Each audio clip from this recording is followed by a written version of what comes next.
and like kind of, are fun to look at sometimes. I don't know. I'll give it some credit, but only like 0.5's worth of credit. Other than that, 1 out of 5. I don't know. There's I mentioned in the other episodes, there are plenty of other horror anthologies to watch. Watch VHS 1 and 2. Watch Tales from the Dark Side. Watch the series and the movie.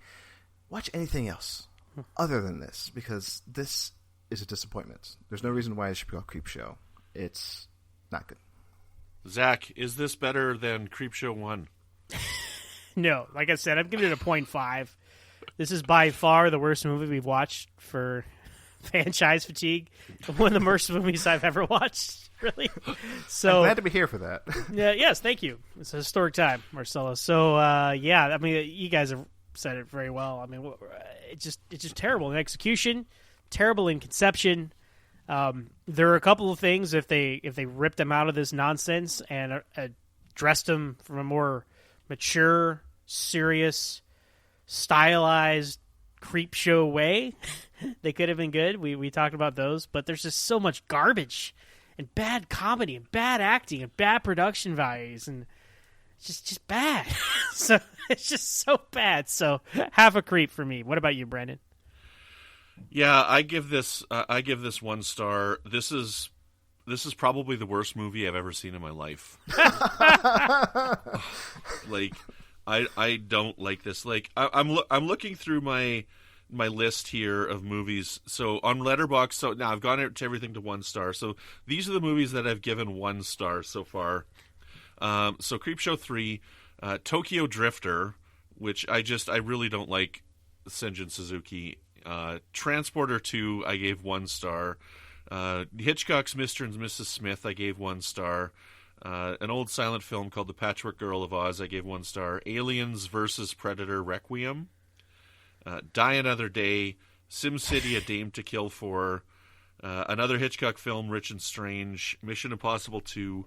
And 2 more Hitchcock films, Juno and the Paycock and L Street Calling.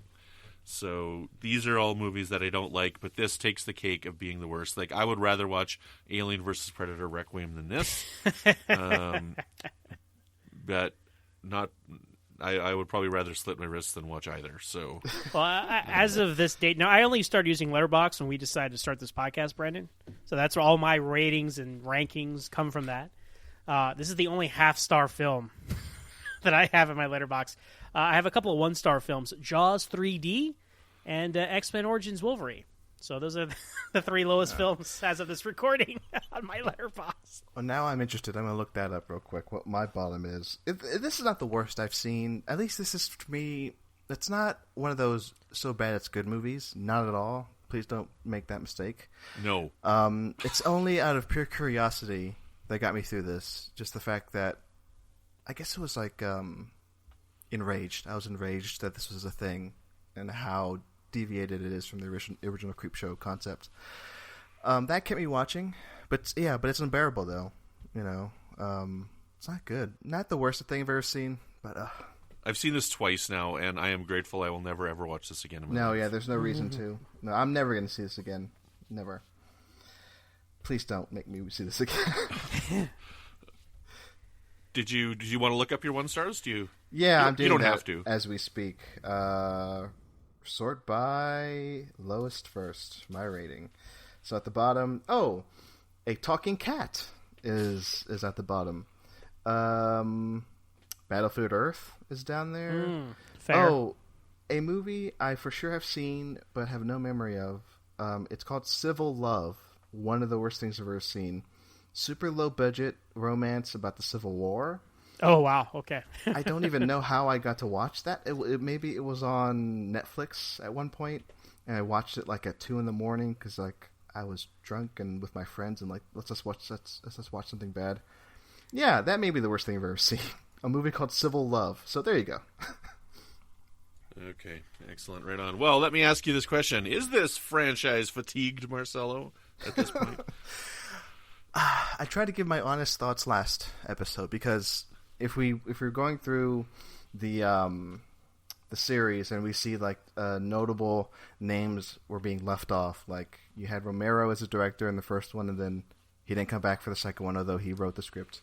And the decline in budgets and a decline in stories. I'm like, well, as much as I love Creepshow 2, there's a drop off in like the creative team leaving.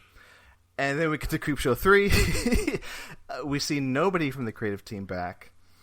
That's the thing. Although I already know the answer. Like Creepshow the series is like a return to form in some way. But just after seeing this, just judging it just on the franchise as films alone, not good. The prospects are not good.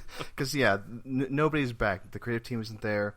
This movie is tonally wrong for the series. Yeah, not good. Zach? Yeah, I mean, when it's this bad, it's time to pull the plug. Conceptually, sure, you can do more horror anthologies, but then just go watch other horror anthologies like Marcelo was talking about. There's other series out there for you. So, Creepshow, I'm sorry, you've soiled the brand, at least as far as movies go. As I understand it, the TV show's doing pretty well. People seem to be responding well to it, and good for them. A change in format after something like this is appropriate. So I'm glad they did that, because definitely the movie franchise is fatigued. Well, now I'm going to challenge you on that, because I'm going to go back to our Mission Impossible 2, where you said one stinker does not a franchise destroy. And you said after Mission Impossible 2 that no, it was not fatigued. Yeah, but this is way worse. There's a point of no return, and this franchise has found it, okay? So... Excellent. Yeah, it's a tough call for me because the movie is so bad, and the TV show is pretty darn good. Well, you see, you can get, though, like Marcel was saying, you can get this same style of stuff in other franchises. Yeah.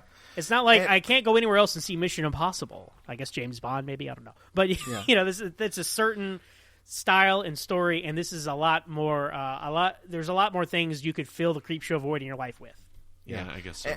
And the argument can be made that Creepshow, the brand as a film series, maybe won't work because nowadays, I don't know, maybe you guys can correct me if I'm wrong, but like, when was the last successful horror anthology that was released, in like a good number of movie theaters? I can't think of they're one. not popular, right? But that doesn't make them bad. No. And then on that note, I can recommend another horror anthology that I thought was really, really good. It's called Nightmare Cinema.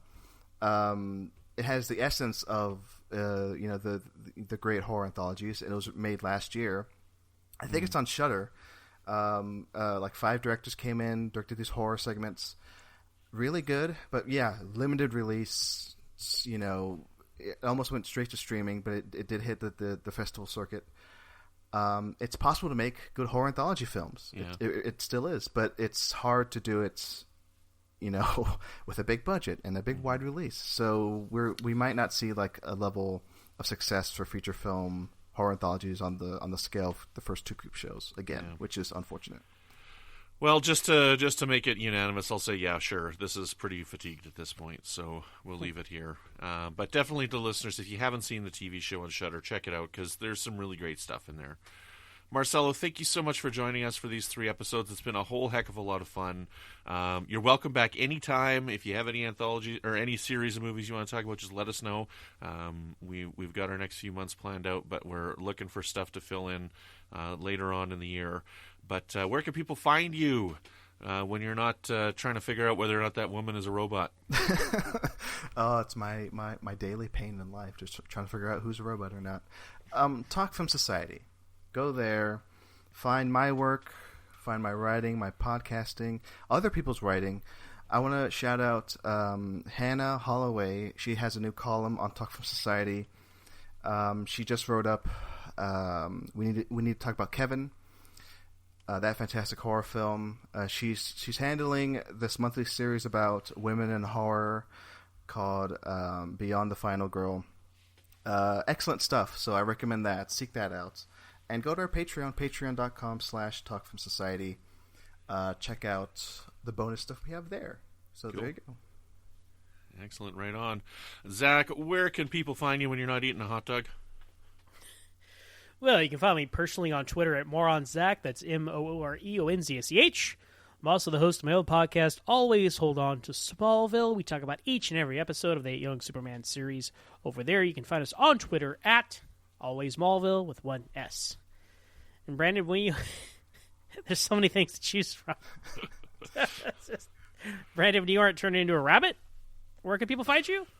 You can find me on Twitter at Brandon Matella. You can find me over on Trek FM with a show called The Line, which is all about Star Trek Picard. And you can find me over on the Fandom Podcast Network, as well as in our own independent feed with a show called Good Evening, an Alfred Hitchcock podcast, which is all about Alfred Hitchcock's films in chronological order. Thank you so much to Ken Tripp and Tony Robinson for being executive producers of the network. Thank you so much to Zach Tripp for creating our wonderful theme music. And if you want to give us a rating and review, we'd really appreciate that. That does help us, helps people find the show. And you can find us as a network on Twitter at UFP Earth. You can email us, contact at ufp.earth. And if you want to support us on Patreon, you can find us patreon.com/UFPEarth. Well, that's all we've got for you from the Creep, Boils and Ghouls. Until next time, when we cover Blade with Lance Laster, who joined us for Terminator Salvation. Don't eat food off the ground. Thanks for the hot dog, man.